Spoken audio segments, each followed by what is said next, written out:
Good morning everyone. তো আজ হচ্ছে 20 তারিখ। আমাদের এখানে ভোট, যেহেতু আমাদের এখানে একটু ঝামেলা হয়, তাই মা সকাল সকাল আমাকে ঘুম থেকে ডেকে তুললো ভোট দিতে যাওয়ার জন্য। তো এখন হচ্ছে সকাল 7টা, অলরেডি ভোট দেওয়া শুরু হয়ে গেছে। তো আমি হয়ে গেলাম চাটপট করে রেডি ভোট দিতে যাওয়ার জন্য। একটু ভয় ভয়ও পাচ্ছিলাম, যেহেতু আমার শরীরটা ভালো না আর আমাদের এখানে একটু ঝামেলা হয়। অবশ্যই এবার আশা রাখি খুব একটা ঝামেলা হবে না, সুস্থ মতোই ভোট দিতে পারবো, সেই আশা নিয়ে বেরিয়ে পড়লাম মা, পিসি, আমি, কাকি সবাই মিলে ভোট দেওয়ার জন্য।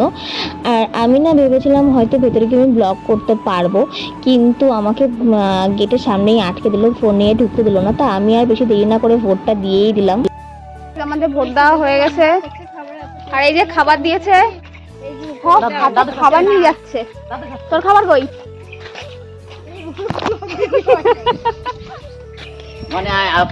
সত্যি কথা বলতে গত 16 বছরের মধ্যে এই প্রথমবার যে আমরা সুস্থ মতো ভোট দিতে পেরেছি, না হলে প্রত্যেকবার তো এরকম